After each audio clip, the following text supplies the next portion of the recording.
بیٹی ہیں جی ہماری، نام میں نے ان کا نہیں لینا، یہ ایڈوکیٹ ہیں، پریکٹس کرتی ہیں. انہوں نے بریکٹس میں یہ لکھا ہے کہ آپ پلیز میرا نام انہوں نے لکھا ہے، لیکن ساتھ ہی انہوں نے یہ بھی کہا ہے کہ میرا نام نہ لیں. تو ظاہر ہے ان کا کہنا ہے تو ہم اس کا احترام کریں گے.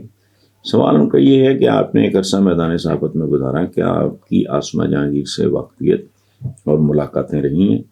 مرحومہ آسمہ جہانگیر کے خیالات، نظریات اور کیریئر کے حوالے سے آپ کیا کہیں گے؟ میرا جی بالکل ان سے بہت زیادہ نہیں، لیکن بہت اچھا تعلق، خاصی ملاقاتیں. وہ ایک بڑے باپ کی بڑی بیٹی تھی. اقبال کا ایک مصرع ہے، مرے بت خانہ میں برہمن تو گاڑو اس کو کعبے میں، وفاداری بشرط استواری اصل ایماں ہے. مرے بت خانہ میں برہمن تو گاڑو اس کو کعبے میں. جو آدمی اپنے مشن پہ، جو وہ کاز لے کے چلا ہے، اس پہ کوئی ڈٹا رہے، وہ قابل احترام ہوتا ہے، بھلے وہ آپ کا مخالف ہی کیوں نہ ہو. اگر آپ کو پتا ہو بے لوس ہے، بے خوف ہے. وہ سب سے بڑی ان کے والد جو تھے جیلانی صاحب، وہ بھی بڑے دھماکہ آدمی تھے، بڑے لیڈنگ پولیٹیشین تھے پاکستان کے. اس وقت ہم بچے ہوتے تھے، بالکل ہی چھوٹے، بعد میں کو تھوڑی سمجھ آئی. مین بلوارڈ پہ ان کا گھر تھا. تو وہ بھی شاندار آدمی تھے. اور میں اگر ایک لفظ میں بیان کروں آسمہ جہانگیر کو بطور لائر وہ کیسی تھی، وہ تو آپ سبھی جانتے ہوں گے، اور خاص طور پہ بیٹا آپ مجھ سے بہتر جانتے ہو گے، آپ خود ایڈوکیٹ ہو. وہ بہت کمیٹڈ اور بہت دلیر. ہمارے ہاں مرد بھی اتنے دلیر نہیں ہوتے. آؤٹ اسپوکن، اسٹریٹ فارورڈ، بڑی سے بڑی بات وہ اتنی آسانی سے کہہ دیا کرتی تھی کہ اچھے خاصے مردوں کو جرأت نہیں ہوتی. اس ملک میں 90% جھوٹ بولا جاتا ہے اور منافقت سے کام لیا جاتا ہے. منافقت تو بہت دور کی بات ہے. مصالحت بھی آسمہ بی بی کے نزدیک سے نہیں گزری. She was a very sweet person.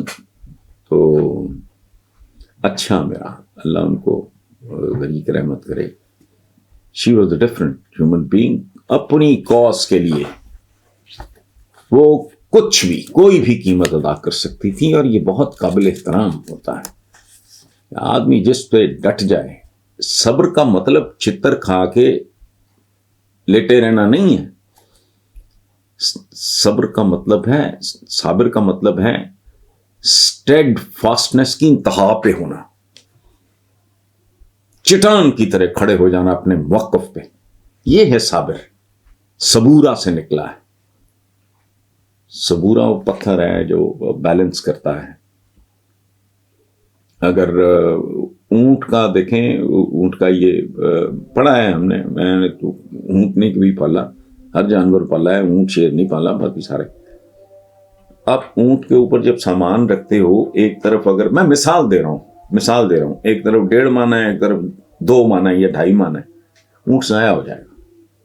اس کی نا وہ چیسس ڈیمیج ہو جائے گا.